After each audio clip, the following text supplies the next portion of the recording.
Assalamualaikum warahmatullahi wabarakatuh.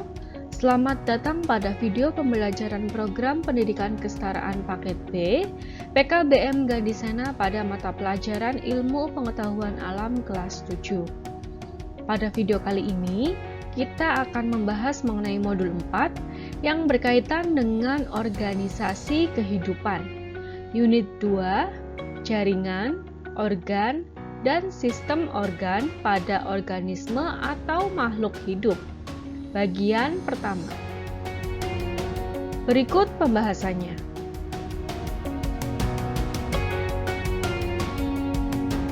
Unit 2, jaringan, organ, dan sistem organ pada organisme makhluk hidup. Jaringan-jaringan pada organisme atau makhluk hidup. Setiap sel suatu organisme memiliki ukuran yang berbeda-beda, dan ukuran suatu sel mencerminkan fungsi yang dilakukan oleh sel yang bersangkutan. Semua fungsi hidup dari organisme bersel tunggal dilakukan oleh sel tunggal itu sendiri. Sedangkan organisme multiseluler atau yang memiliki banyak sel, di mana sel-selnya memiliki bentuk maupun fungsi yang berbeda-beda, dan seringkali setiap sel bergantung dengan sel yang lainnya. Sehingga, untuk mempertahankan hidupnya perlu kerjasama dan interaksi di antara sel-sel tersebut. Kerjasama dari sekelompok sel yang memiliki bentuk dan fungsi yang sama disebut dengan jaringan.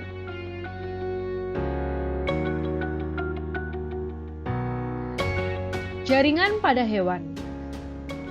Ada 4 kelompok jaringan dasar yang membentuk tubuh semua hewan, termasuk manusia dan organisme multiseluler tingkat rendah seperti arthropoda, yaitu jaringan epitelium, jaringan penyokong, jaringan pengikat, jaringan otot, dan jaringan saraf. Yang pertama ada jaringan epitelium. Jaringan yang disusun oleh lapisan sel yang membungkus atau melapisi permukaan tubuh atau organ baik permukaan dalam, yaitu endotelium, permukaan luar, yaitu eksotelium, maupun membatasi rongga tubuh, yaitu mesotelium.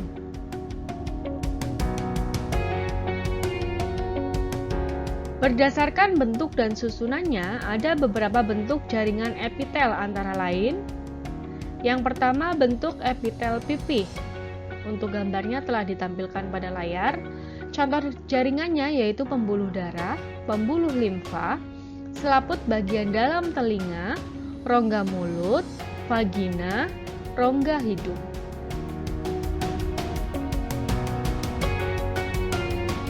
Yang kedua ada bentuk epitel kubus.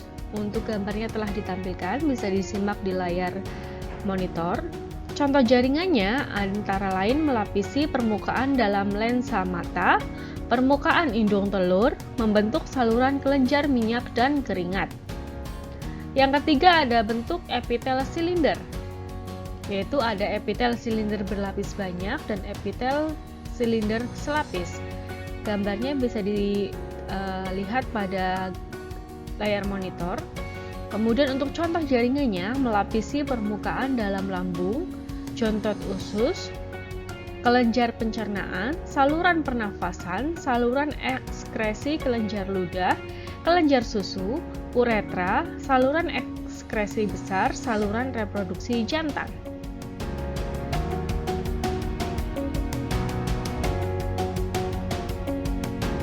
Berdasarkan fungsinya, jaringan epitel diantaranya adalah sebagai yang pertama, proteksi.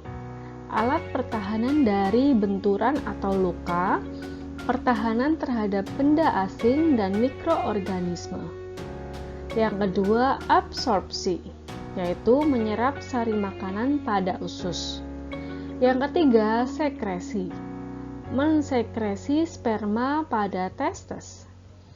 Yang keempat, ekskresi, yaitu pengeluaran keringat untuk mengatur suhu badan. Yang kelima, transportasi, mengatur tekanan osmosis dalam tubuh. Yang keenam, mencegah hilangnya cairan di dalam tubuh.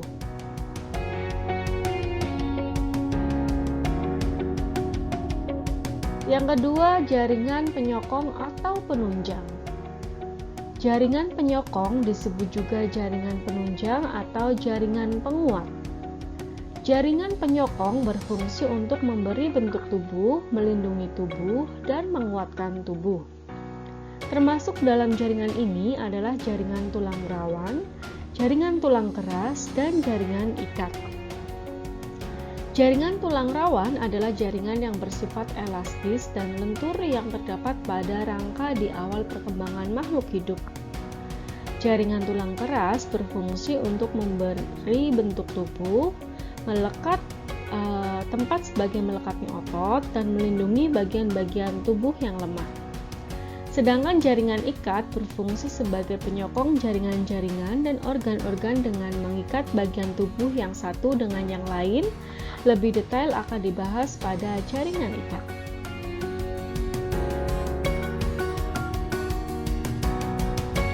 Selanjutnya yaitu jaringan ikat. Merupakan jaringan yang mengikat atau menghubungkan jaringan dan alat tubuh. Jaringan pengikat dibagi menjadi dua, yaitu jaringan pengikat umum adalah jaringan ikat longgar dan ikat padat, serta jaringan pengikat khusus, yaitu jaringan darah, kartilago, dan tulang. Selanjutnya, dari jaringan ikat ada jaringan ikat umum. Jaringan ikat umum terdiri dari yang pertama jaringan ikat longgar, merupakan jaringan terbanyak yang dimiliki tubuh. Jaringan ini terdiri atas kumpulan sel mas, sel makrofag, sel fibroblast, sel lemak, serat kolagen, dan serat elastin. Berikut telah ditampilkan gambar dari jaringan ikat longgar.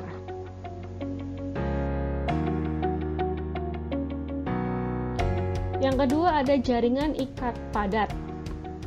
Jaringan ikat ini lebih sering disebut sebagai jaringan pengikat serabut putih karena pada matriksnya terdapat serat-serat berhimpitan yang terbentuk dari serat kolagen. Jaringan ini membentuk perekatan otot dengan tulang yang disebut tendon, membentuk tempat persendian tulang dengan tulang yang dikenal dengan istilah ligamen. Berikut telah ditampilkan gambar dari jaringan ikat padat.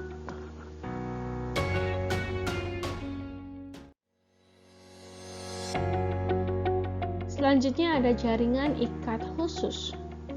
Jaringan ikat khusus terdiri atas jaringan darah, kartilago, dan tulang. Ada yang pertama jaringan darah. Darah adalah jaringan ikat yang sebagian besar pembentuknya berupa cairan. Matriks dalam darah tersusun oleh garam mineral, protein terlalut, dan air. Matriks darah ini disebut plasma. Fungsi darah merupakan alat transport substansi dari satu kebagian ke bagian lain dalam organ tubuh. Darah juga berperan penting sebagai sistem kekebalan. Berikut telah ditampilkan gambar dari jaringan darah.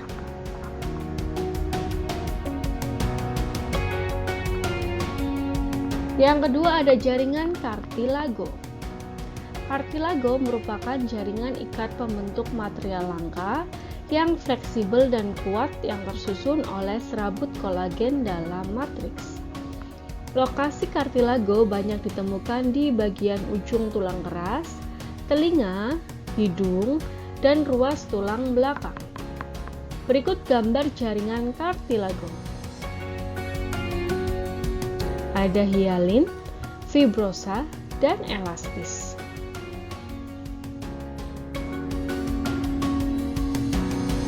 Yang ketiga selanjutnya yaitu jaringan tulang. Tulang merupakan jaringan ikat yang keras dan kaku.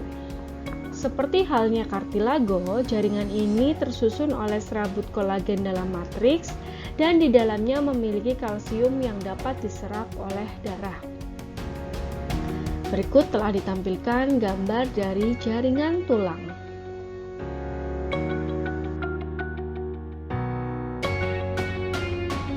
Yang keempat, jaringan otot. Jaringan yang tersusun atas sel-sel otot dan bersifat lentur. Informasi yang perlu diketahui pada pembahasan jaringan otot yaitu bagian-bagian otot dan jenis jaringan otot. Bagian otot terdiri dari yang pertama ada sarkolema, adalah membran yang melapisi suatu sel otot yang fungsinya sebagai pelindung otot. Yang kedua ada sarkoplasma, adalah cairan sel otot yang fungsinya untuk tempat di mana miofibril dan miofilamen berada. Yang ketiga ada miofibril, merupakan serat-serat pada otot. Berikut telah ditampilkan gambar dari jaringan otot, diantaranya adalah otot jantung, otot lurik atau rangka, dan otot polos.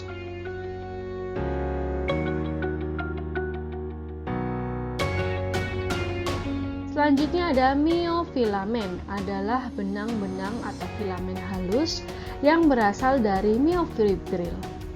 Ada dua jenis miofilamen, yaitu miofilamen homogen yang ada pada otot polos dan miofilamen heterogen yang ada pada otot lurik, jantung, dan kardiak. Jenis jaringan otot terdiri dari yang pertama ada otot polos, yaitu otot volunteer. Otot polos adalah salah satu otot yang mempunyai bentuk yang polos dan bergelondong. Cara kerjanya tidak disadari atau tidak sesuai kehendak, involuntary namanya. Memiliki satu nukleus yang terletak di tengah sel. Otot ini biasanya terdapat pada saluran pencernaan seperti lambung dan usus.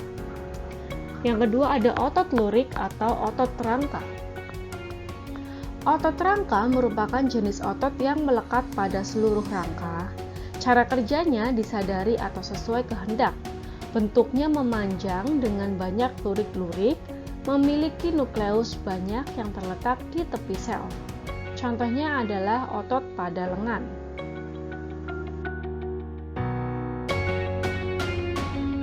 Yang ketiga, otot jantung atau otot kardiak. Otot jantung hanya terdapat pada jantung. Otot ini merupakan otot paling istimewa karena memiliki bentuk yang hampir sama dengan otot lurik, yakni mempunyai lurik-lurik, tapi bedanya dengan otot lurik yaitu bahwa otot lurik memiliki satu atau dua nukleus yang terletak di tengah atau tepi sel. Dan otot jantung adalah satu-satunya otot yang memiliki percabangan yang disebut diskus intercalaris. Otot ini juga memiliki kesamaan dengan otot polos dalam hal cara kerjanya, yakni involuntary atau tidak disadari.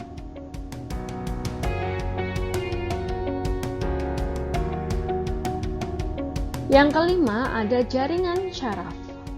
Jaringan syaraf adalah jaringan yang berfungsi untuk mengatur aktivitas otot dan organ serta menerima dan meneruskan rangsangan. Jaringan saraf terdiri dari sistem saraf pusat atau neuron dan sistem saraf tepi atau neuroglia, di mana neuron berfungsi sebagai pembawa dan pengirim pesan atau sinyal, atau bisa disebut juga impuls saraf, dan neuroglia adalah sel yang tidak ikut berperan dalam transmisi impuls, tetapi menunjang kerja neuron. Neuron terdiri dari bagian-bagian. Yang pertama ada dendrit, adalah penjuluran bercabang-cabang dari badan sel yang berfungsi untuk menerima sinyal untuk diteruskan ke badan sel. Yang kedua badan sel, adalah bagian utama neuron yang mengandung inti. Badan sel dapat terletak di sistem saraf pusat, yaitu otak dan sumsum tulang belakang. Dapat pula di luar sistem saraf pusat. Pada kasus pertama disebut inti, sedangkan kumpulan badan sel di luar sistem saraf pusat disebut ganglion atau simpul saraf. Selanjutnya ada akson, adalah penjuluran memanjang dari badan sel yang berfungsi untuk meneruskan sinyal-sinyal dari badan sel ke neuron yang lain atau ke efektor. Fungsinya seperti kabel telepon.